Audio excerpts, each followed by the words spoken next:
Afternoon students, स्वागत है आप सभी का हमारे यूट्यूब चैनल पर जिसका नाम है सौरभ क्लासेस फॉर हिस्ट्री। मैं सौरभ आप सभी का अपने इस क्लास में स्वागत करता हूं।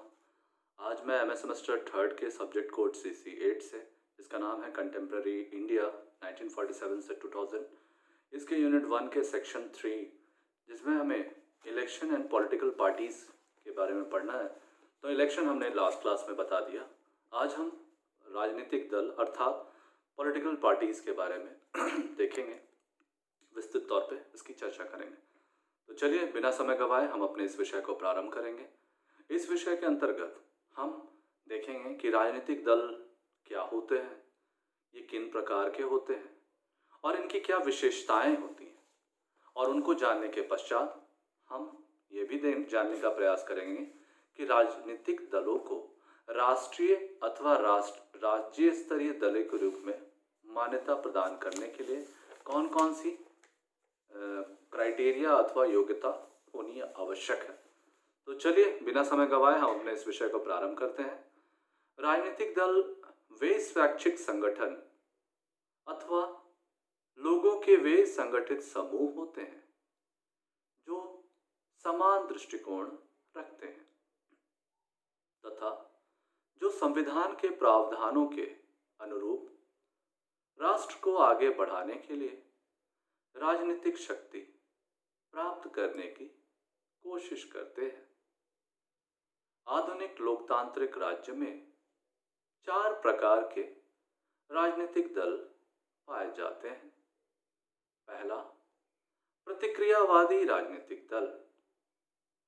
प्रतिक्रियावादी राजनीतिक दल जो होते हैं वे पुरानी सामाजिक, आर्थिक तथा राजनीतिक संस्थाओं से चिपके रहते हैं तथा वैसी ही व्यवस्था बनाए रखने के पक्षधर होते हैं। दूसरे प्रकार के जो राजनीतिक दल होते हैं वे होते हैं रूढ़िवादी दल। रूढ़िवादी दल वैसे वे दल होते हैं जो यथास्थिति में विश्वास करते हैं।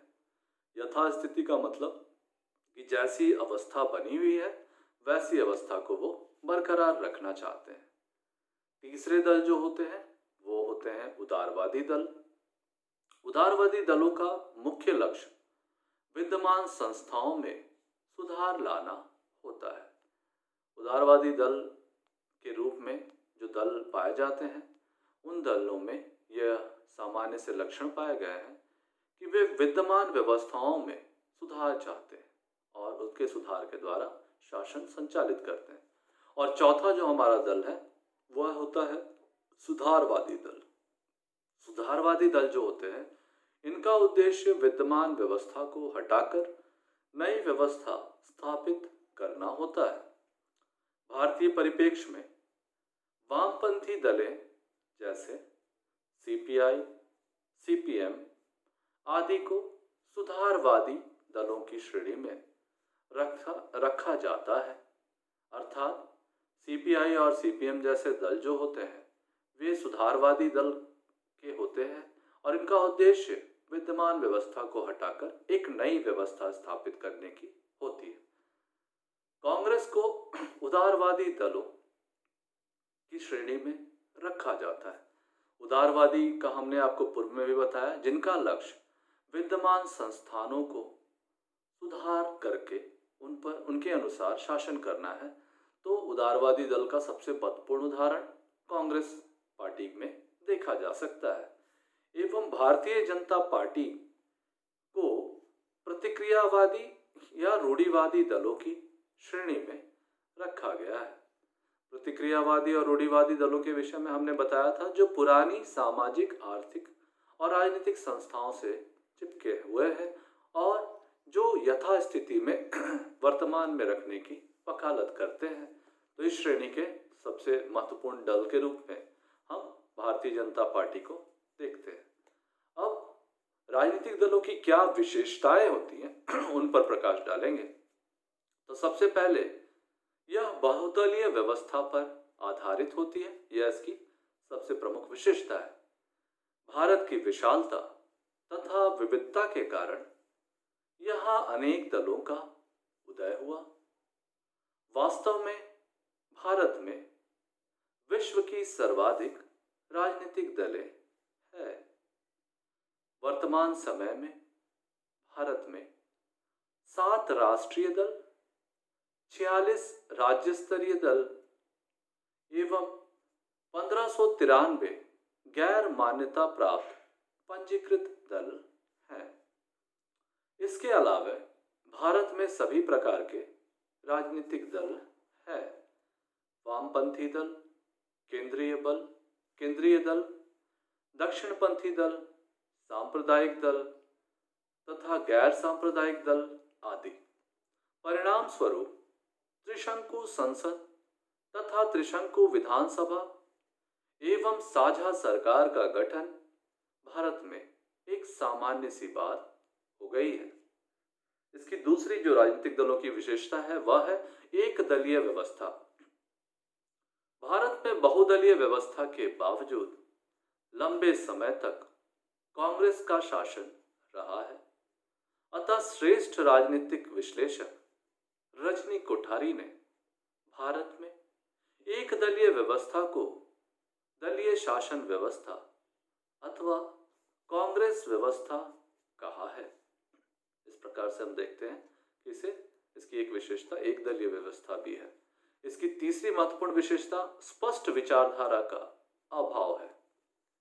भाजपा और वाम दलों को छोड़कर अन्य किसी भी दल की कोई स्पष्ट विचारधारा नहीं है।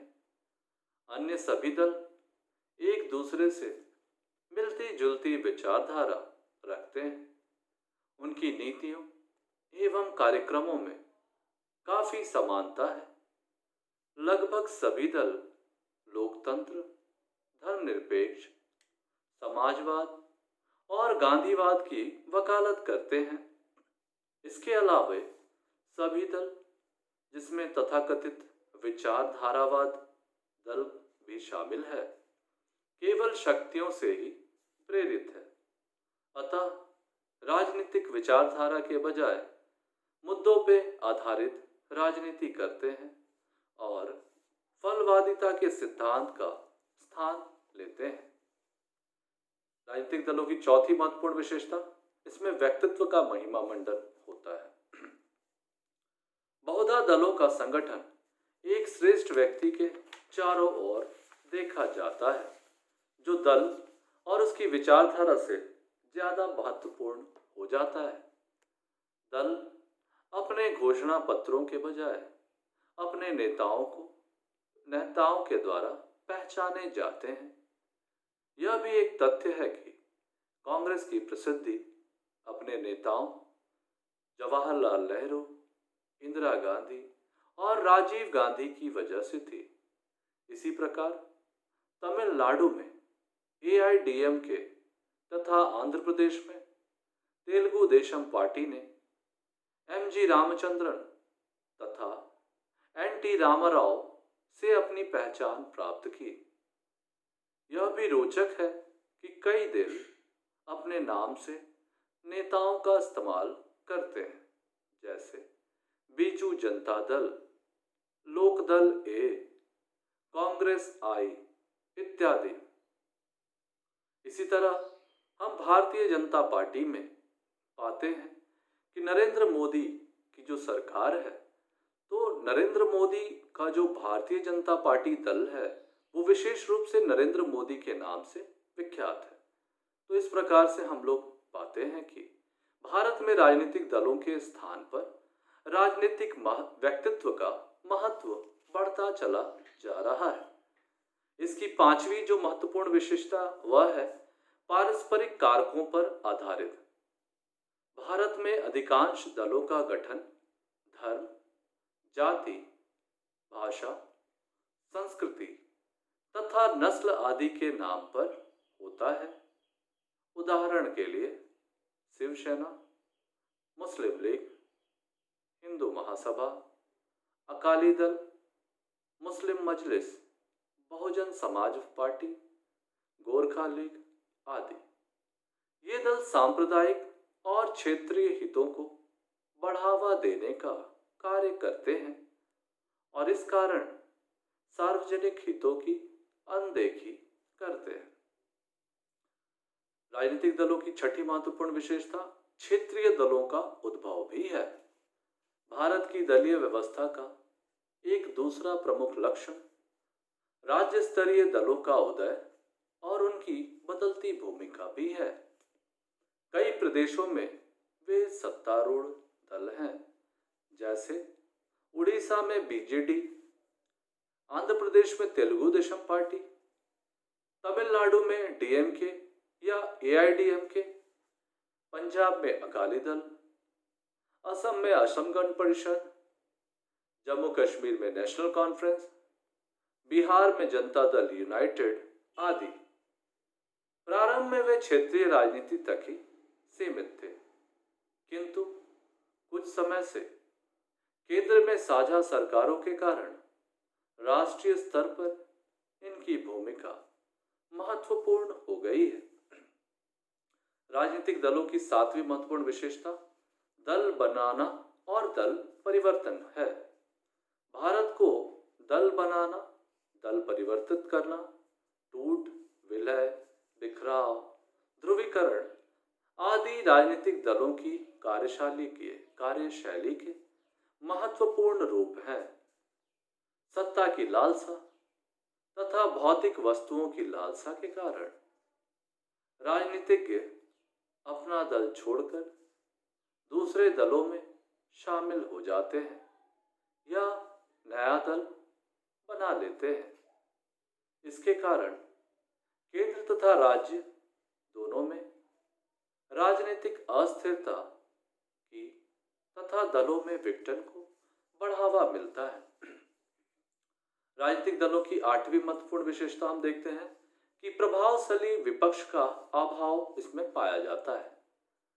प्रचलित संसदीय व्यवस्था में लोकतंत्र की सफलता के लिए प्रभावशाली विपक्ष अत्यंत आवश्यक होता है।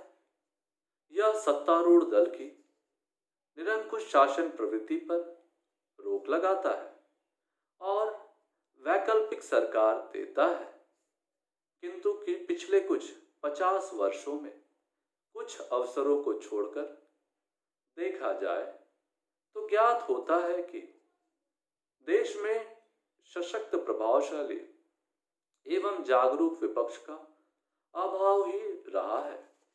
विपक्षी दलों में एकता का अभाव है और बहुधा वह सत्तारूढ़ दलों के संदर्भ में आपसी विवादों में उलझे रहते हैं।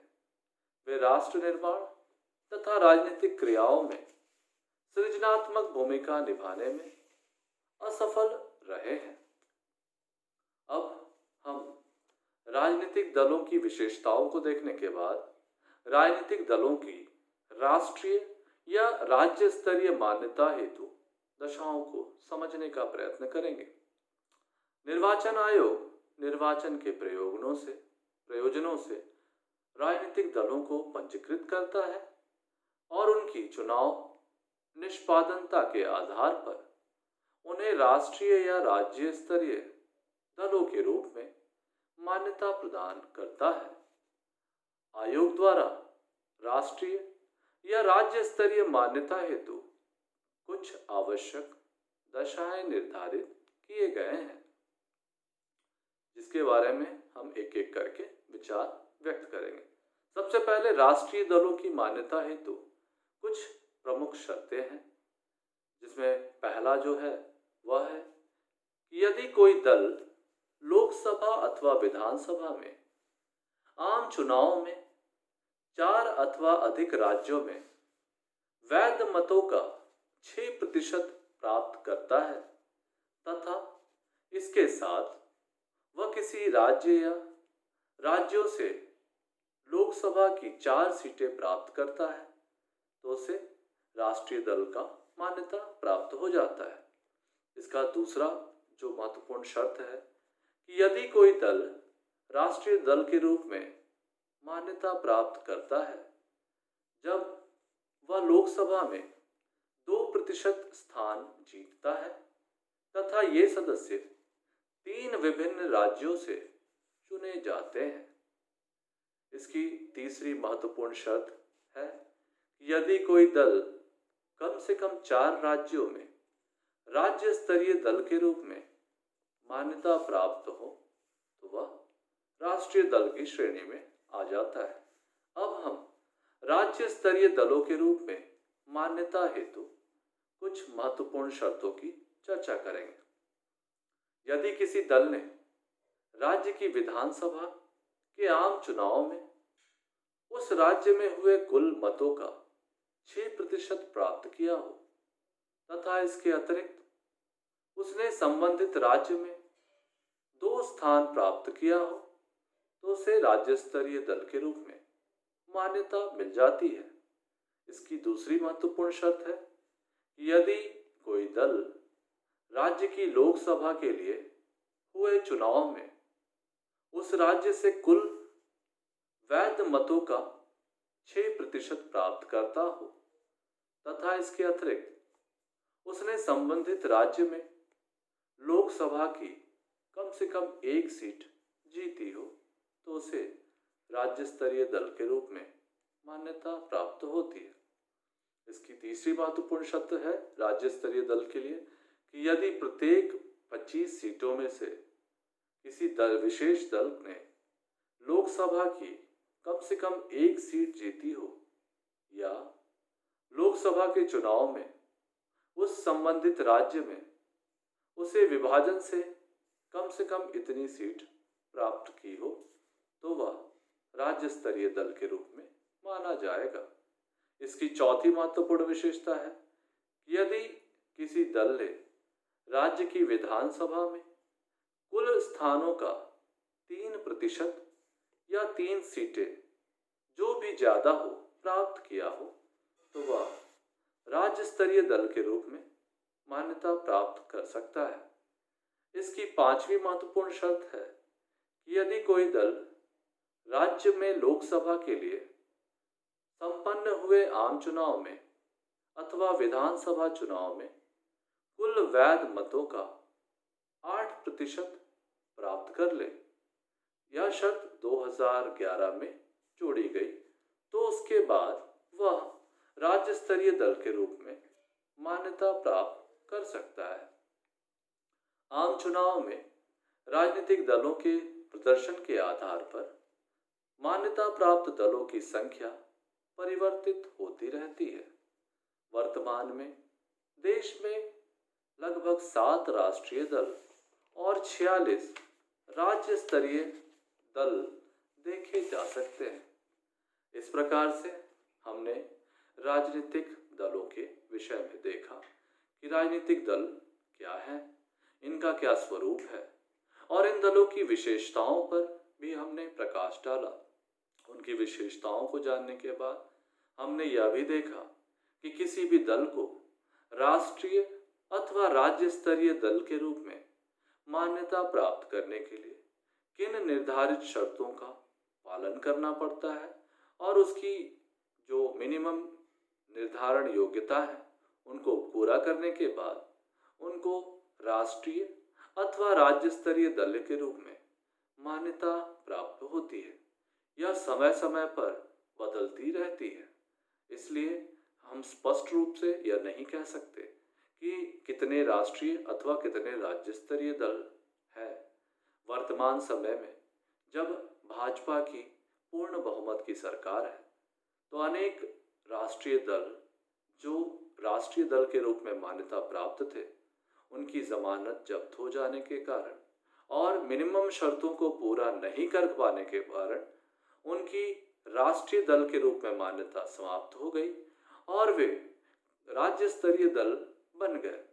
तो इस प्रकार से राष्ट्रीय एवं राज्य स्तरीय दलों का अस्तित्व उनके उस दल के व्यक्तिगत परफॉर्मेंस जिसे हम कह सकते हैं, उनकी जो आउटपुट निकलता है उस दल की, जो चुनाव में जो उनके प्रदर्शन होते हैं उनके आधार पर यह निर्धारित किया जाता है। तो कुल मिलाकर हम इस विषय को यहाँ समाप्त करना चाहेंगे। हमें पूरी उम्मीद है कि यह बड़ी सहजता से आपको समझ में आ गया होगा।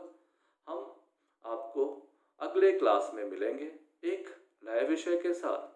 तब तक के लिए आपसे अलविदा चाहेंगे। आप आराम से अपनी पढ़ाई जारी रखें और एग्जामिनेशन में अपनी तैयारी पूरी रखें। इसी विश्वास के साथ हम यहाँ इसे समाप्त करेंगे। धन्यवाद।